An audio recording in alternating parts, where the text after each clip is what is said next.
बिस्मिल्लाहिर्रहमानिर्रहीम। मैं हूं मुज़म्मिल हुसैन और आज की इस वीडियो में हम काम करने वाले हैं कि किस तरह से इंडो अरेबिक नंबर सिस्टम को, जो कि हम पिछली वीडियो में पढ़ चुके हैं, उसको कैसे क्लासिफाई किया गया और क्यों किया गया।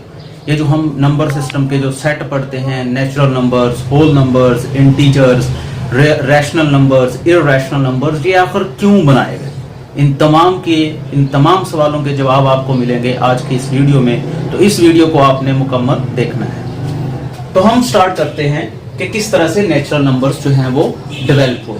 जिस तरह से आपको बताया गया था इंडो अरेबिक नंबर सिस्टम की हिस्ट्री में कि ये नंबर सिस्टम कैसे डेवलप हुआ। अब शुरू में जो है ये नंबर सिस्टम चूंकि सिर्फ काउंटिंग के लिए इस्तेमाल किया जाता था, यानी चीज़ों को गिनने के लिए इस्तेमाल किया जाता था, इसी वजह से इसमें जीरो शामिल नहीं थी, यानी इसकी शुरुआत जीरो से नहीं होती थी। जो पहले शुरुआती दौर की बात कर रहे हैं, इसमें वो काउंटिंग के लिए इस्तेमाल करते थे और काउंटिंग के अंदर हम जीरो को शामिल नहीं करते।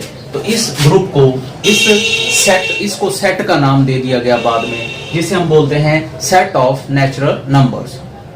अब हम बात करेंगे होल नंबर्स की कि हमें होल नंबर्स, यानी इसमें अगर जीरो को शामिल कर लिया जाए तो वो होल नंबर्स बन जाते हैं। इसकी जरूरत क्यों पेश आई? इसकी जरूरत हमें इस तरह की इक्वेशंस को सॉल्व करने के लिए पेश आई। अब इस तरह की जो इक्वेशंस होती हैं, इसको आप देख सकते हैं कि इसको x की हम कौन सी वैल्यू यहाँ पर पुट करें कि ये इसको सेटिस्फाई करे। सेटिस्फाई करने से मुराद होता है कि लेफ्ट हैंड साइड और राइट हैंड साइड इक्वल हो जाए। तो अब यहाँ आप चेक कर सकते हैं कि x की जगह पर हम 0 पुट करते हैं तो 0 + 2 = 2 और ये इक्वेशन सेटिस्फाई हो जाती है।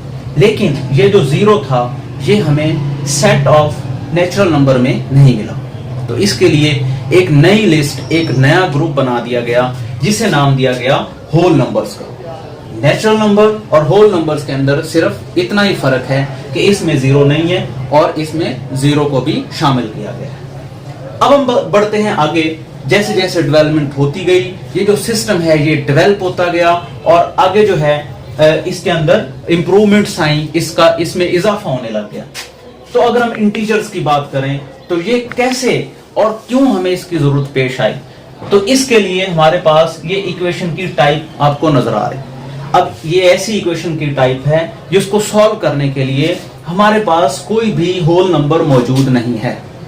यानी यहां पर अगर हम x की वैल्यू इन होल नंबर्स में से पुट करें तो ये कभी भी हम सॉल्व नहीं कर पाएंगे।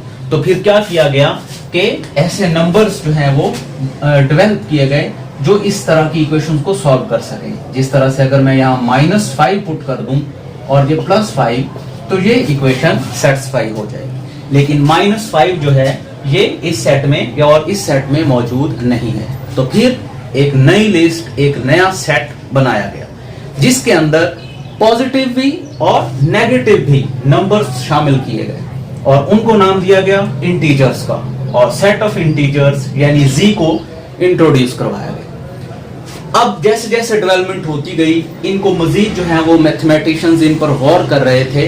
तो क्या कर रहे थे, उन्होंने कुछ ऐसे नंबर्स जो है वो इसमें से निकाले जो एग्जैक्टली 2 पर डिवाइड हो सकते हैं, 2 पर, यानी उन्हें हम तकसीम कर सकते हैं। जिस तरह से आपको नजर आ रहा है 0 है, इसको भी हम अगर 2 पर डिवाइड करना चाहें, पूरे डिवाइड होने से मुराद है कि रिमाइंडर 0, यानी जो बाकी आना चाहिए वो 0 होना चाहिए। जिस तरह से मैं यहाँ 4 है, 4 को अगर मैं 2 पर डिवाइड करता हूं तो 2 × 4 और आफ्टर डिवीजन जो रिमाइंडर है वो 0 बच रहा है। तो ऐसे नंबर्स जिनको 2 पर डिवाइड करने से रिमाइंडर 0 बचता है, उन नंबर्स को नाम दिया गया इवन नंबर्स का। सेम इन्हीं नंबर्स में से दूसरे नंबर्स भी डेवलप किए गए। वो कौन से नंबर्स थे जो कि 2 पर डिवाइड नहीं हो सकते थे, उन नंबर्स को नाम दिया गया ऑड नंबर्स। डिवाइड होने से मुराद है कि वो पूरे डिवाइड नहीं हो सकते, मतलब उनका रिमाइंडर आफ्टर डिवीजन जो रिमाइंडर है वो 0 नहीं बचता। तो उन नंबर्स को नाम दिया गया ऑड नंबर्स का। नेक्स्ट हमारे पास है प्राइम नंबर्स। अब जो है मजीद वसी हुआ इल्म और इसमें प्राइम नंबर्स का इजाफा हो।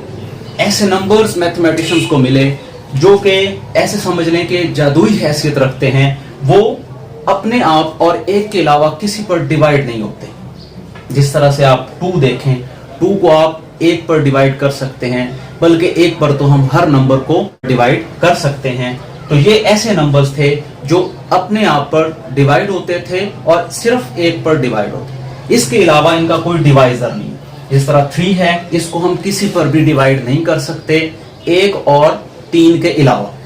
तो इनकी ये प्रॉपर्टी जो है इनको एक नए सेट की शक्ल देती है और उस सेट को हम बोलते हैं set of prime numbers. Next हमारे पास है रैशनल नंबर्स।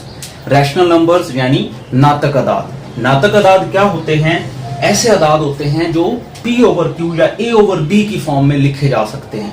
मतलब आप उन्हें इस फॉर्म में एक फ्रैक्शन की फॉर्म में लिख सकते हैं। आखिर इनकी हमें जरूरत क्यों पेश आई? तो इसकी जरूरत भी हमें इस इक्वेशन, ये जो इक्वेशन सॉल्व करने वाला प्रोसेस है, यही हमें सेट के बारे में बता रहा है। नए सेट जो हैं वो इससे जो है वो निकल रहे हैं, जनरेट हो रहे हैं। 2x + 3 = 0। अगर आप इस टाइप की इक्वेशंस की बात करें तो इनका सॉल्यूशन हमें पिछले किसी भी सेट के अंदर नहीं मिलता। इनके सॉल्यूशन के लिए अगर आप चेक करें तो x की जगह पर हम x की कौन सी वैल्यू पुट करें कि ये हमारी इक्वेशन सेटिस्फाई हो जाए। तो x की वैल्यू यहां पर जो हम पुट करेंगे वो आपके पास होगी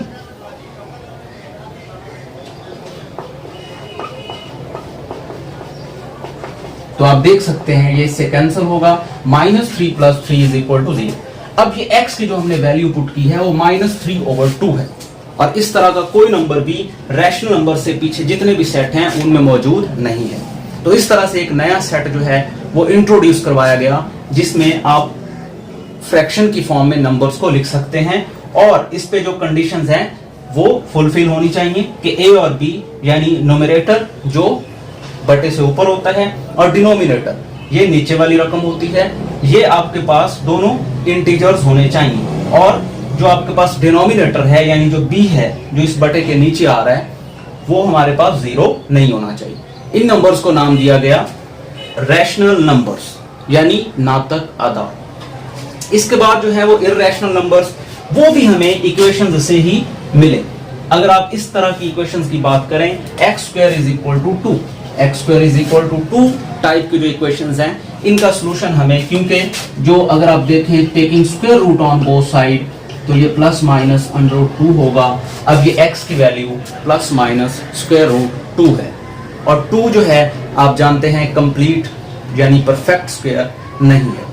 अब ये जो हमारे पास x की वैल्यू मिली है ये हमें पिछले यानी रैशनल नंबर से लेकर जितने हमने नेचुरल नंबर्स तक पढ़े हैं इन सब में इसकी वैल्यू मौजूद नहीं है। तो इस तरह की जो आपके पास सॉल्यूशंस होते हैं उनके लिए अलग एक सेट बनाया गया जिन्हें इर्रेशनल्स का नाम दिया गया। और अगर आप चेक करें तो इन्हें भी हम ओवर की फॉर्म में लिख सकते हैं, लेकिन आपके पास √2, √3 या √2, √3 ये आपको इंटीजर्स में नहीं मिलते। दैट्स वाई हमारी कंडीशन है a and b does not belongs to z। तो आपका न्यूमरेटर और डिनोमिनेटर उनमें से अगर कोई एक भी z से बिलोंग नहीं करता तो इस तरह की इक्वेशंस, इस तरह के नंबर्स जो हमारे पास हैं वो इर्रेशनल होते हैं। अब सब नंबर्स को यानी रैशनल नंबर्स यहां तक जितने भी हैं ये सारे के सारे रैशनल नंबर्स हैं, चाहे वो प्राइम है चाहे इवन ऑड नेचुरल होल। और इसके बाद हमारे पास हैं इर्रेशनल। जब रैशनल्स और इर्रेशनल्स को इकट्ठा कर दिया जाता है, उनका यूनियन ले लिया जाता है, यानी इन तमाम नंबर्स को आप जब इकट्ठा कर लेते हैं तो वो बन जाते हैं रियल नंबर, जो कि हमारी मैथ का हिस्सा है और इसी पर हमारी पूरी जो मैथमेटिक्स है वो बेस करती है। इसके बाद एक और सेट भी है नंबर्स का सिस्टम, वो आपके पास है कॉम्प्लेक्स नंबर्स, लेकिन वो हम आने वाले लेक्चर्स में करेंगे। तो ये हमारी बात हो गई है रियल नंबर्स के बारे में, यानी वो यूनियन होता है रैशनल और इर्रेशनल नंबर्स का। तो अगर आप तमाम रैशनल्स और तमाम इर्रेशनल नंबर को इकट्ठा कर दें तो हमारे पास as a whole real numbers बनते हैं। तो इस दुनिया में जितने भी नंबर्स पाए जाते हैं कॉम्प्लेक्स नंबर्स के अलावा वो तमाम नंबर्स जो हैं वो रियल नंबर्स हैं, चाहे वो नेचुरल हैं, चाहे वो होल नंबर्स हैं, इंटीजर्स हैं, या हमारे पास प्राइम नंबर्स हैं, इवन नंबर्स हैं या ऑड नंबर्स हैं। ये तमाम नंबर्स जो हैं वो रियल नंबर्स कहलाते हैं। तो ये इनकी एक ब्रीफ क्लासिफिकेशन है। इसके अलावा भी बहुत सारी क्लासिफिकेशंस मौजूद हैं, लेकिन हमने जो हमारे सिलेबस के अंदर मौजूद है इसको यहाँ पर डिस्कस किया है। उम्मीद है आपको इसकी समझ आ गई।